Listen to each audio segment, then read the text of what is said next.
Na ang akala ho nila, mga bossing, yung mga panawagan po nilang ganito, isug ka ba? Isug ka ba? Tara mag-EDSA tayo. Tara meron tayong kilusan. Akala nila, mga kababayan, mapapasama nila ang sambayan ng Pilipino. At isa po sa gusto nilang makuha ang suporta, kaya nga sabi ng dating Pangulong Duterte, ikaw, kung ikaw ay sundalo, no? At hindi, kumbaga, ang ibig niya sabihin dito, kung ikaw ay sundalo at hindi ka sasama sa amin, maglinis ka na lang ng baril mo, ng bengbeng mo, diyan sa palayan, no? Yun ang sinasabi ni dating Pangulong Duterte. Ibig sabihin, no, hinihimok nila etong mga ito. Gusto nilang suportahan sila ng Armed Forces of the Philippines, mga kababayan. Oh. Pakinggan ninyo mga boss chief amo, sir, ha? No? Kasi po ayon po dito kay General Bronner, mga bossing, yun pong ninanais, no? Gusto nilang makamtan na kudeta, parang mas lalo pong malayong mangyari, mga kababayan. Mas lalo pong imposibleng mangyari, mga bossing. Kaya ano ang masasabi na naman natin dito sa mga DDS? Iyakan na naman, mga boss. Ganun na naman. Tagilid na naman yung mga plano ninyo. Pakinggan nyo ho, mga boss. So, yung budget, ano yung mga, anong take nyo dyan sa mga ganyang? Hindi. Well, sa amin sa Armed Forces of the Philippines, because we want to continue to be professional, hindi na po kami nakikialam dun sa mga, for example, yung mga sulat, no? Yung tungkol dun sa budget natin. Siguro kasi, mga bossing, etong mga DDS, gagamitin nila, tinapyasan kayo ng budget, etc., ganito, ganyan. Umano na kayo, sumama na kayo sa amin, no? Pabagsakin na natin ang gobyerno ito. Kaso po, mga bossing, professional po sila at malaki po ang tiwala nila sa ating Pangulo, no? Sabi nga ng Pangulo, hindi muna pipirmahan yung budget. Revisahin muna lahat. Because anyway, the President said that he is going to go over the budget. Okay. He promised, in fact, he was supposed to sign the budget into law today. Pero hindi niya ginawa dahil gusto niyang i-review muna. At kung meron... Pag-aralan, no? Baka tanggalan pa ng budget yung Vice President. Baka bawasan pa ng budget yung Vice Presidente, mga kababayan. Sabi nila. Ang daming hindi maipaliwanag. Baka itong 733 plus na ito, hindi din maipaliwanag. Hindi. Ako naniniwala ako doon sa 730,000 million, no, na budget ng Vice President. Yun na po yun, mga bossing. Bernie Panelo Lasebal, late na ako. Hindi po, kakaumpisa lang natin. No? Yun na po yun. Congress, pinag-aralan na maigi yan kung ano at kung magkano lang dapat at yung sasapat lang sa pondo ng Vice Presidente. Ganon din po sa Senado, mga kababayan. No? Kaya wala nang ibabawas dyan. Eto, balik tayo AFP. Siyang kailangan ibalik ng mga budget ay gagawin niya. So, we have full trust naman dun sa sistema natin. Sa sistema. So it should not be up. Ano yan? Buong-buo ang suporta, buong-buo, no? Na naniniwala ang AFP sa sistema. Be a source of discontent sa ayan, forces, mga babang moral, hindi dapat, no? Hindi naman kailangan maging source of discontent or even concern ito. Meaning, of course, we are concerned about the budget, no? But we trust the system. Alright. That is what is important. Sir, sa command conference ba, nagkaroon daw ng loyalty check? Meron bang mga... Wala naman.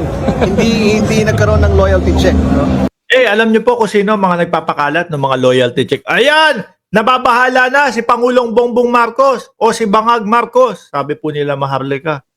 Sila lang naman po, sila Maharlika. Yung grupo lang po nila, mga bossing, ang nagpapakalat na merong loyalty check na ginawa si Pangulong Bongbong Marcos. Isinarado yung kampo, no? Habang nandoon siya. Tapos pinulong yung mga PNP. mamukat-mukat mo, baka pinag-usapan doon paano isa-serve yung warrant of arrest ng ICC kay dating Pangulong Duterte.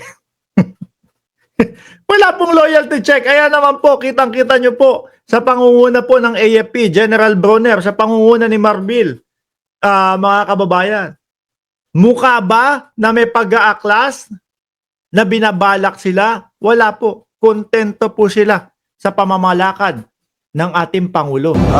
What was important in the command conference is that we presented kung ano yung mga naging accomplishments ng AFP all throughout the years, no?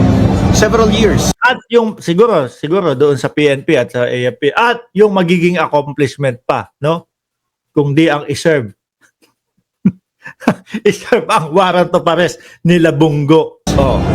In fact, kinumpare natin yung peak ng New People's Army at 25,200 fighters in the late 80s. Ngayon, 1,000 na lang.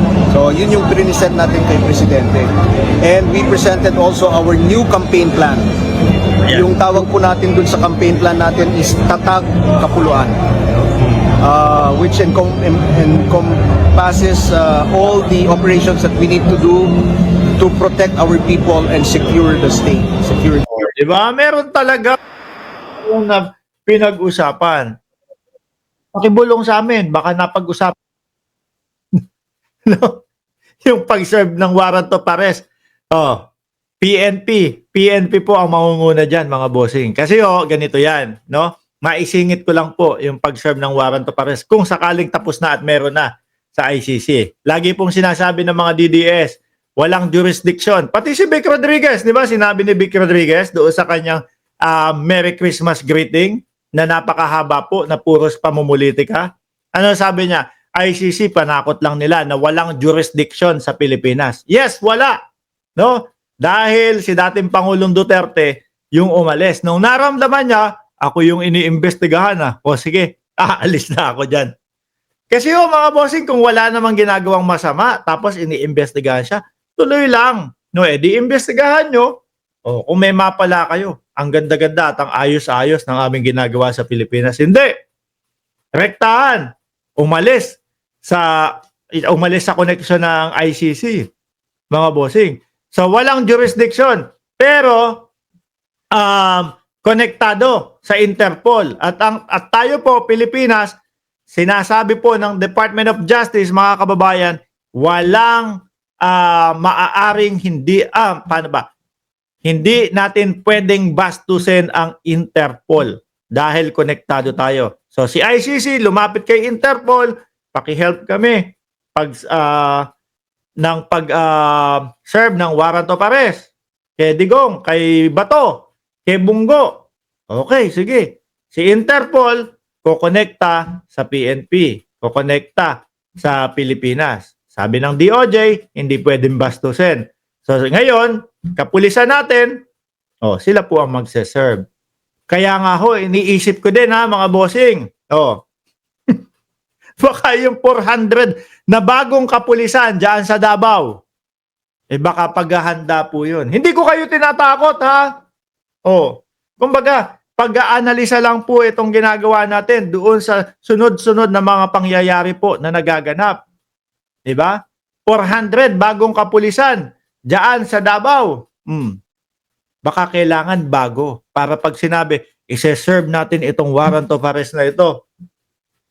Di ba? Madali. Pero kapag kayong mga nandyan, yung matagal na, yung mga nagkaugat na ho dyan, baka mga magsitanggi pa no? Yan. Palapit pa lang po tayo sa exciting part, mga kababayan.